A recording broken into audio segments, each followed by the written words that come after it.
예수님께서 오셔서 육신의 죄를 정하셨다. 이 정하셨다는 말은 영어 번역으로 보면 He condemned the sin and sinful nature. 즉, 그 육신의 죄와 또한 죄된 상태를 심판하셨다. 오늘 우리는 그 죄의 심판을 받았죠. 내가 받은 것이 아니라 예수님이 나를 대신해서 받아 주신 것입니다. 그래서 그 육신의 죄가 심판을 당했습니다. 정리가 되었습니다. 그러나 안타까운 것은 그 죄는 정리되어 용서함을 받았지만은 죄 짓는 성질이 아직 우리에게 남아 있더라는 것이죠. 그러나 그 죄 짓는 성질도 예수님이 정하셨다라고 말합니다. 그래서 오늘 말씀을 통해서 그 죄를 정하신 그 예수님의 은혜를 우리 다시금 되새기고 누리시기를 축복합니다. 우리 김난주 목사님의 죄와 은혜의 지배라는 책 참 너무 좋아요. 그 내용에 보면 이런 예화가 소개됩니다. 탁 트인 고속도로 위로 수십 톤이 넘는 짐을 실은 커다란 트럭물이 엄청난 속도로 마구 지나갑니다. 그런 차를 만나면 소형차를 운전하던 운전자들은 아예 길을 비켜줍니다. 그런데 그렇게 제멋대로 무섭게 달리던 큰 트럭도 갑자기 브레이크를 밟으며 온순하게 운전하는 때가 있습니다. 그럴 때면 어김없이 앞에 교통경찰이 눈에 띕니다. 그토록 난폭하던 운전자가 조심스럽게 운전하게 된 것은 그 경찰관 개인의 능력 때문이 아니라 그가 국가로부터 부여받은 경찰관이라는 직무 뒤에 존재하는 법 때문입니다. 난폭 운전을 하던 사람의 마음에 나라의 실정법이 실효적으로 영향을 주자 경찰관은 그 거대한 트럭을 손짓 안보로도 세울 수 있는 것입니다. 여기서 법이란 그 자체로 다스리는 힘을 갖습니다. 이것을 실효적인 힘이라고 부르는데 죄의 법이 신자에 대하여 그러한 힘을 갖는 것입니다. 그러므로 사도 바울이 말하는 죄의 법은 신자의 영혼 안에서 힘을 얻게 된 죄가 그가 그의 내면의 세계에서 실효적인 힘을 갖게 되어 그의 외적인 삶을 불순종과 죄로 이끌어가는 상태를 낳습니다. 한번 예를 들어 볼게요. 열심히 하나님 나라를 위해 살려고 달려가는데 갑자기 감기가 걸린다든지 아니면 옛날에 지은 죄가 나를 막 괴롭혀서 그래 나 같은 게 쓰임 받지 못하지 하고 이렇게 내려놓게 만든다든지 혹은 어떤 갖가지 공격으로 우리를 괴롭힐 줄 모르는 게 이 죄인데 왜냐하면 그 죄는 법이고 법은 방금 말한 것처럼 경찰관이 그 무섭게 달리는 차를 손짓 한 번으로 세울 수 있는 힘을 가졌듯이 그 죄가 우리를 그 힘을 가지고 그렇게 우리를 공격하고 무너뜨리게 하고 낙심하고 절망시키게 만든다는 것입니다.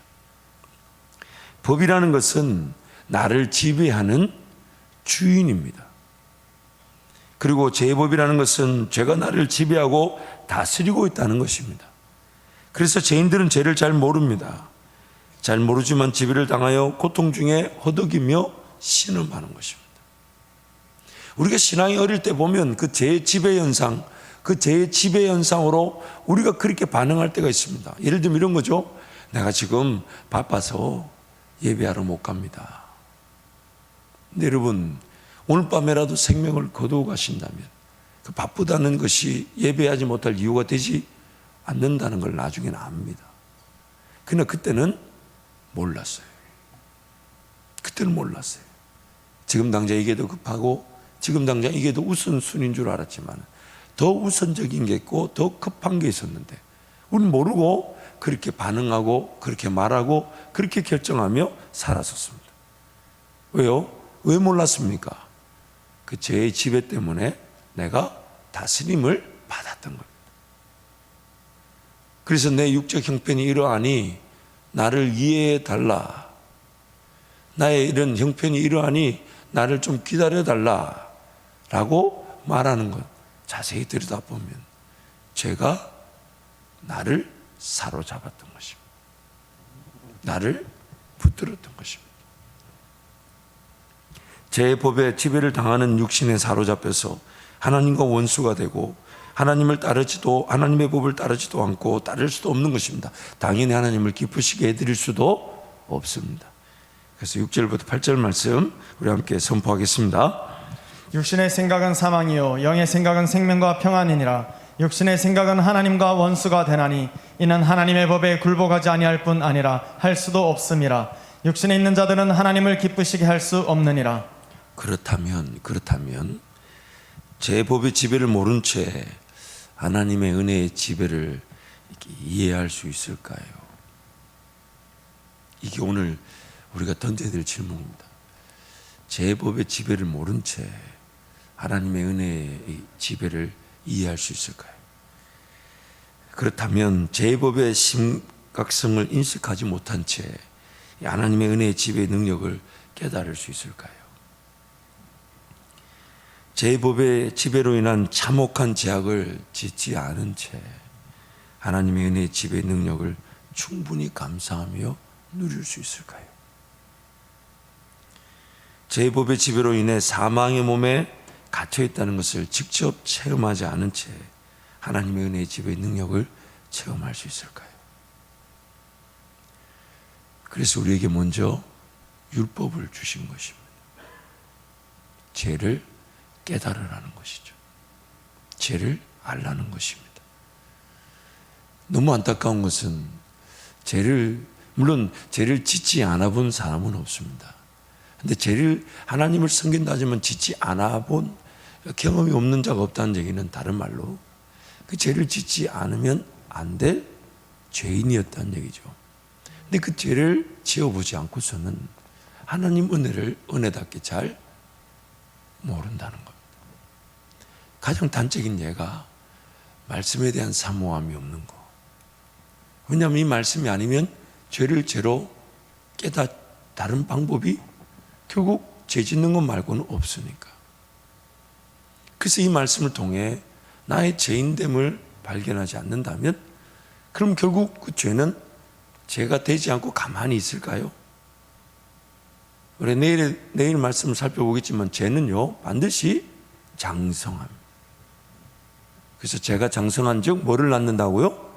사망을 낳습니다. 죄가 내 안에서 아무 일도 하지 않고 가만히 있질 않아요. 그렇다면 그 죄는 어떻게 다스려질 수 있을까요? 어떻게 통제될 수 있을까요? 어떻게 우리는 그 죄 짓는 위기를 피할 수 있을까요? 어떻게 하면 그 죄를 극복할 수 있을까요? 결국 하나님의 말씀을 통해 나의 죄인됨을, 나의 인간적인 연약함을, 그리고 내 욕심과 정욕에 따른 선택과 결정임을 발견하지 못한다면 기회 그 죄는 죄 짓고 많은 자리에서 발견하게 되는 것입니다. 하나님께는 분명히 죄를 죄되게 되지 않고서도 우리를 가능케 하신 은혜가 있습니다. 그래서 하나님께는 가능하지만 죄인됨의 연약함은 죄를 죄로 짓거나 당하지 않고서는 죄의 심각성과 죄인됨의 비참함을 깨닫기가 어렵습니다. 그래서 죄가 무엇인지, 죄의 권세와 능력으로 인한 죄인됨의 병폐와 아픔이 무엇인지를 모르기에 두렵고 떨림으로 예수께로 나아가 성령의 인도하심을 바라는 것이 유일한 삶의 자세이며 이것 역시 하나님의 은혜로만 가능한 것입니다. 이것 역시도 하나님의 은혜로 가능한 것입니다. 그래서 우리 3절, 4절 말씀 함께 선포하겠습니다. 율법이 육신으로 말미암아 연약하여 할 수 없는 그것을 하나님은 하시나니 곧 죄로 말미암아 자기 아들을 죄 있는 육신의 모양으로 보내어 육신의 죄를 정하사 육신을 따르지 않고 그 영을 따라 행하는 우리에게 율법의 요구가 이루어지게 하려 하심이니라. 하나님이 하시는데 우리 연약함의 부족함을 아시고 하나님이 도우실 텐데 그 도우시는 것을 또 이렇게 표현하죠. 율법의 요구가 이루어지게 될 것이다. 그래서 율법의 요구가 이루어진다는 것은 죄인들의 반드시 치러야만 하는 죽음의 대가가 예수 그리스도로 인해 지불되었다는 것과 죄인들이 반드시 살아내야만 하는 하나님의 나라와 의의 삶이 예수 그리스도로 인해 완성됐다는 것입니다. 완성된다는 것입니다. 그래서 9절에서 11절 우리 함께 선포하겠습니다. 만일 너희 속에 하나님의 영이 거하시면 너희가 육신에 있지 아니하고 영에 있나니 누구든지 그리스도의 영이 없으면 그리스도의 사람이 아니라 또 그리스도께서 너희 안에 계시면 몸은 죄로 말미암아 죽은 것이나 영은 의로 말미암아 살아있는 것이니라. 예수를 죽은 자 가운데서 살리신 이의 영이 너희 안에 거하시면 그리스도 예수를 죽은 자 가운데서 살리신 이가 너희 안에 거하시는 그의 영으로 말미암아 너희 죽을 몸도 살리시리라. 아멘. 아멘.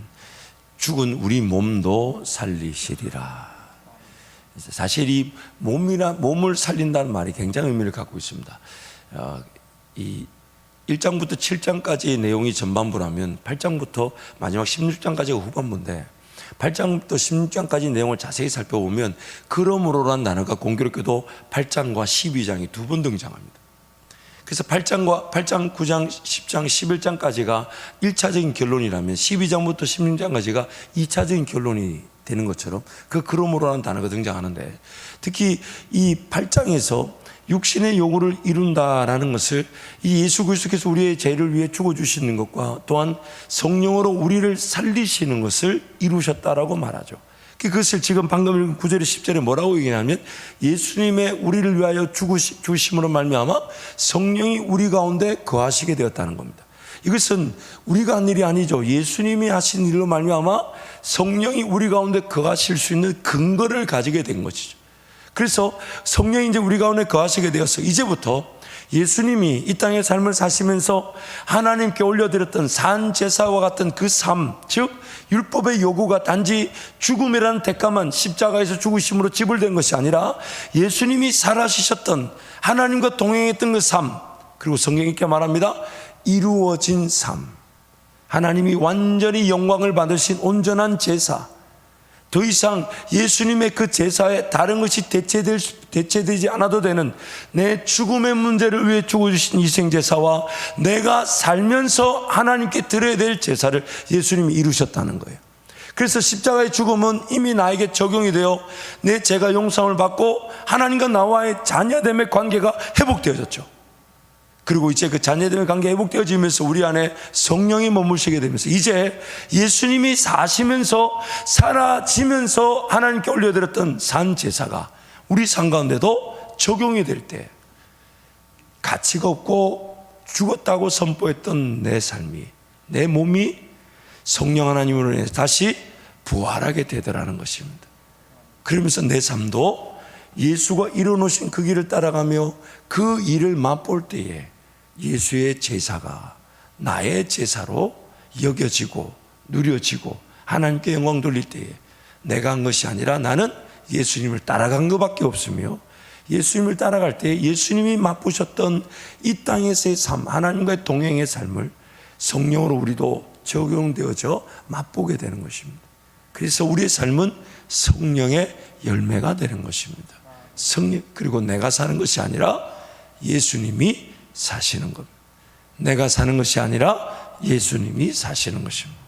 그래서 첫 번째, 성령께서 우리 가운데 죽은 몸을 살리시는 그 성화의 과정에서 주신 은혜가 뭐냐면 죄로 인해 죽은 존재임을 인식시켜 준다는 겁니다. 나에게 주시는 첫 번째 은혜가 나는 죄로 인하여 나는 이미 죽었다는 겁니다. 하나님께 아무런 가치가 없다는 겁니다. 숨을 쉬고 눈을 뜨고 보고 있지만, 생각하고 있지만 아무런 하나님 나라의 영광을 위해 쓰임받는 인생이 아니라는 겁니다. 살아있지만 가치가 없는 인생, 즉 죽었다는 겁니다. 죄로 인해 나는 이미 죽었다는 것을 성령께서 일깨워 주십니다. 죄를 짓고 타락한 순간부터 죄가 세상에 들어와 사람을 다스리는 법이 되었습니다. 죄를 피하거나 이길 수도 없는, 그래서 기어이 죄를 짓고 마는 죄인이 된 것입니다. 하나님의 창조 목적에 따라 지음을 받은 하나님의 형상이 훼손되어 하나님의 영광을 위한 삶을 살지 못하게 되었습니다. 그러면 아무런 가치가 없는 거죠. 그것이 바로 죽었다라는 표현입니다. 살아있지만 가치가 없기 때문에 죽었다라고 말하는 겁니다. 그래서 나는 죄로 인하여 죽었다. 에베소서 2장 말씀이 뭐라 합니까? 너희는 죄와 허물로 인하여 이미 죽었다. 그렇게 말씀하시죠.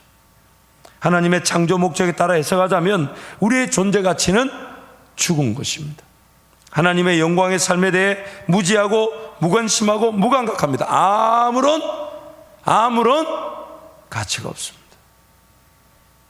근데 여러분 잊지 말아야 될 것이, 죄가 없던 시절에도 하나님과의 동행이 아니면 그 사람 가치가 없었던 거였습니다.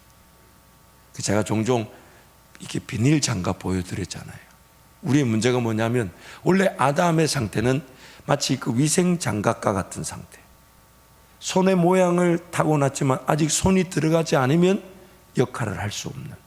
그런데 오늘 우리의 상태는요, 그 위생장갑 안에 하나님의 손이 들어가야 되는데 뭐가 들어갔냐면 육신의 정욕, 안목의 정욕, 이생의 자랑이 가득 들어가서 마치 비닐장갑 안에 손이 들어간 것처럼 보이지만은 죽은 거예요. 차라리 아무것도 안 들어가 있는 게 나을 텐데 엉뚱한 게 들어가 있어가지고 주인 노릇하고 있는 상태. 죄로 인하여 죽었습니다. 그리고 지금도 나는 하나님이 아니면 아무런 가치가 없습니다. 아무것도 할 수가 없습니다. 어제까지 하나님 은혜로 살았잖아요. 그럼 오늘은요? 어제 은혜로 살 수 있을까요? 없을까요? 없어요. 매일매일 하나님 은혜가 아니면 우리는 아무런 가치가 없습니다. 아니, 살 이유가 없어요. 하나님 그분의 영광을 위해 살아야 되는데 그 영광이 뭔지를 몰라요. 그래서 우리는 아담과는 좀 다르게 쓸데없는 것들이 우리 안에, 내 삶에 가득, 내 생각 안에, 내 마음에 가득, 그리고 더군다나 그것이 내 삶의 반복적인 습관이 되고 문화가 되어서 얼마나 우리를 괴롭힙니까? 얼마나 우리를 집요하게 물고 늘어진지 몰라요. 그래서 우리는 하나님 앞에 엎드리지 않으면 안 되는데, 근데 하나님께서 그 엎드린 자들에게 정결의 기회를 주시고 또한 성령으로 채워질 수 있도록, 성령으로 내 삶이 채워지면서 더러운 것들이 떠나갈 수 있도록, 제거될 수 있도록 그렇게 하나님 은혜를 베풀어 주시더라는 겁니다. 죄인들은 자신의 가치가 없다는 것, 즉 죽은 존재임을 모릅니다. 그래서 기도하지 않고서도 사라졌습니다. 하나님 말씀 읽고 묵상하며 깨닫고자 하지 않아도 사라졌습니다. 왜요? 내가 가치 없다는 걸 모르기 때문에. 내 생각이 가치 없다는 걸 모르기 때문에. 오히려 내 계획이 나를 죽일 수 있다는 걸 모르기 때문에. 그래서 살았던, 자기가 죽었다는 걸 잘 모르는 거예요. 평생 죽은 거 모르고 그 죽은 거 붙들고 사는 게 인생이더라는 거예요. 성령께서 죄로 인해 죽은 존재임을 율법을 통해 깨닫도록 도우십니다. 성령께서 율법을 통해 우리의 죄인됨을 밝히시고, 내 죄인됨을 인하여 하나님 은혜가 아니면 살 수 없는 죄인임을 알게 하시고, 기에 그 율법이 어디까지 나를 인도하냐면 예수님께로 나를 인도하게 되죠. 왜냐하면 율법은 또 우리를 구원하지 못해요.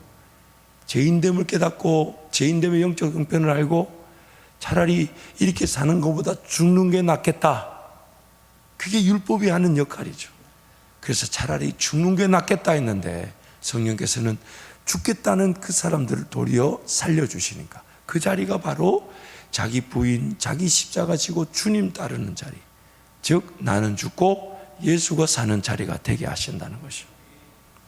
성령께서 죄인들의 현실, 즉 죽은 존재임을 깨닫게 하시고 또한 깨달은 죽음을 항상 인정하여 자기 부인의 자리에 이르도록 인도하시고 도와주시는 것입니다. 그래서 사도 바울이 나는 날마다 죽노라. I die every day. I die every day. 우리 또 고등학생들이 왔으니까 영어로 한번 물론 제가 뭘 자랑하려는 마음이 있기도 합니다만은 우리 한번 따라할까요? 나는 날마다 죽어야 합니다. 죽어야 합니다. I die every day. I die every day. I die every day. I die every day. 그래서 두 번째, 성령께서는 자기 죽음의 자리에서 성령께서 율법의 요구를 또 완성하십니다.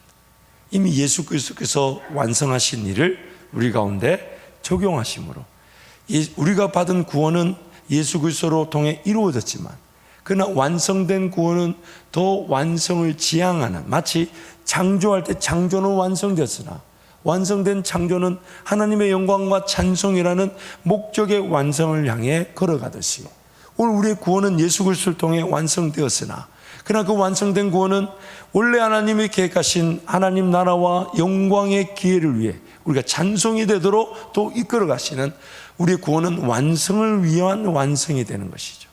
그래서 예수 그리스도로 말미암아 죽음의 문제가 해결되어졌습니다.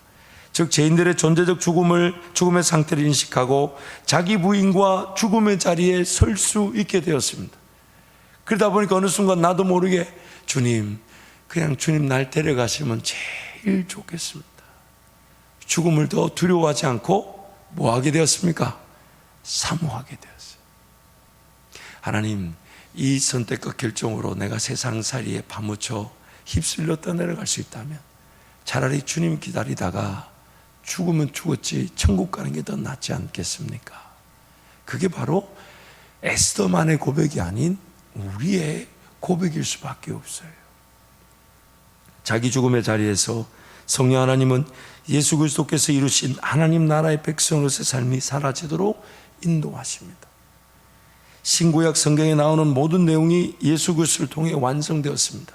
그리고 이제 구원 얻은 성도들에게 그 완성된 삶의 방향과 방법이 가르쳐지게 되는 겁니다. 우리가 누려야 될 열매로서 그 길을 걸어가는 겁니다. 그래서 우리는 자랑할 게 하나도 없어요. 예수님이 다 이뤄놓으시고 예수의 성령께서 길이 되어주시고 그 길을 갈 힘이 되어주시고 능력이 되어주셨기 때문에 내가 자랑할 수 있는 건 하나도 없어요. 원래 사람은요, 하나님의 은혜만을 맛보도록 태어났습니다. 뭘 해야만 하는 존재가 아니었어요. 하나님을 즐거워하고 하나님을 기뻐할 수 있도록 지음을 받았는데 우리 죄가 그 하나님을 거절했다는 것입니다. 완성된 율법이 성도들에게 적용될 때 성도들은 성령의 능력으로 목표와 방향에 대한 인식이 생겨나고 사모하며 기도함으로 성령의 능력으로 순종하여 목표가 달성되는 것입니다. 처음이자 마지막이 되시는 거예요. 알파가 되시고 오메가 되시는 거예요. 마음의 소원이 되시고 그 소원을 인내로 기도하게 만들어주시고 그것을 이루어 주시니까, 그래서 우리는 항상 하나님 앞에 엎드려서 하나님, 내가 입을 벌립니다. 내 입에다가 주의 소원을 채워주셔서 선포하게 하시고 기도하게 하시고 인내로 주님 바라보게 하셔서 그 일이 이루어지는, 그래서 우리의 역할은 증인입니다. 무엇의 증인입니까? 예수님이 하신 일을 증인합니다. 또한 예수님이 나의 삶을 통해 우리 교회를 통해 이루신 일을 먼저 보고 증거합니다. 이건 우리가 깨달을 수 있는 기도 제목이 아니었습니다. 이건 우리가 계획할 수 있는 일이 아니었습니다. 이거는 우리가 순종하며 걸어갈 수 있는 일이 아니었습니다. 예수님이 성령으로 우리에게 이루신 일입니다. 그 일에 우리가 증인이 되는 것이죠. 증인이.